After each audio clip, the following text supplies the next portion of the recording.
Déclaration politique des jeunes patriotes de l'Union sacrée à son Excellence, Monsieur le Président de la République, chef de l'État.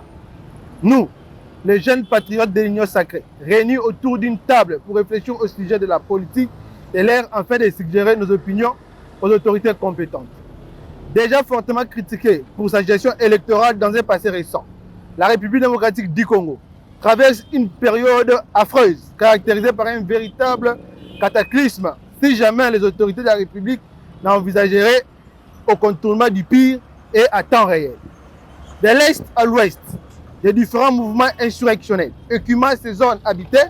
les transformant à des jungles comparables à des gouffres infernaux. Du nord au sud,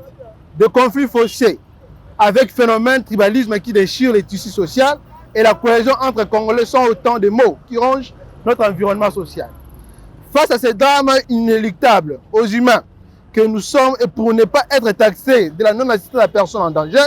les jeunes patriotes de l'Union sacrée viennent attirer l'attention des autorités sur la dangerosité de ces fléaux. Dans la même perspective d'idées, nous paraphrasons un philosophe allemand, Nietzsche, qui dit, nous citons, « Un peuple conscient de ses difficultés produit les génies ». À la lumière de cette affirmation de Nietzsche, il revient de noter que la période que traverse notre pays mérite une meilleure prise de conscience des décideurs pour placer des animateurs politiques patriotes à des postes stratégiques de la nation se référant à leur background, mais aussi l'aide d'expertise et méritocratie compétentielle. De ce qui précède, la RDC est devenue une mangeoire internationale où les prédateurs et criminels économiques, avec leurs complices en interne qui pillent et tuent systématiquement les paisibles citoyens afin de planter les décors de leur bourgeoisie avec le sang des innocents congolais par les pillages et massacres de ces derniers et l'inobservation et impunité totale de l'Union africaine et la communauté internationale qui d'ailleurs est citée par la complicité de ces affairistes multinationales. Cependant, pour mettre fin à ce cycle de la mort et pillage des ressources de la République, les jeunes patriotes de l'Union sacrée de la nation proposent au président de la République de bien vouloir tenir compte des critères devant conditionner la nomination des futurs animateurs des institutions pour lui faciliter la tâche d'atteindre ces objectifs spatio-temporels assignés lors de sa campagne électorale en vue de ramener la paix et la cohésion sur toute l'étendue de la République. Ces différentes missions ne pourraient se concrétiser que par la capacité managériale des futurs animateurs et accompagnateurs durant ce nouveau quinquennat, d'où la nécessité impérieuse de recourir aux critères ci-après. La loyauté, l'expérience, l'expertise,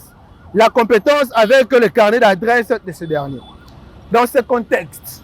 il serait souhaitable de miser sur la géostratégie et la géopolitique pour ramener cette paix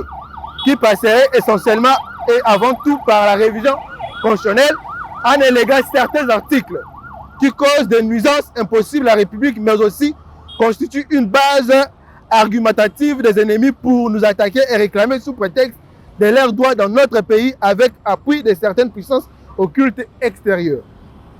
Cette opération, à savoir la révision constitutionnelle, ne pourrait être effective qu'avec un digne fils du pays qui a déjà fait preuve de la loyauté, d'expérience, de la capacité managériale, mais aussi une méritocratie compétentielle pour nous aider à retirer ces dispositions contradictoires nuisantes à l'intérêt général. Ainsi, les jeunes de l'Union sacrée de la nation sollicitent humblement au président de la République, chef de l'État, de confier cette lourde et difficile mission à son Excellence, Monsieur le Président de l'actuel bureau d'âge de l'Assemblée nationale, que nous citons, camarade Mbosoko Adiampoanga Christophe, homme compétent, loyal, expérimenté avec son dévouement de servir avec compétence et dynamisme son pays, comme un vrai patriote qui mérite d'être reconnu pour permettre au président de la République, chef de l'État, à atteindre ses objectifs spécifiques, à savoir la paix totale à travers toute l'étendue de la République, quoi qu'il en coûte. En espérant que notre suggestion et adresse capturerait l'attention de son Excellence Monsieur le Président de la République, chef de l'État, à qui nous adressons nos hommages les plus déférents. Que vive la République démocratique du Congo, que vivent les institutions de la République, que vivent les jeunes patriotes de l'Union sacrée, nous vous remercions.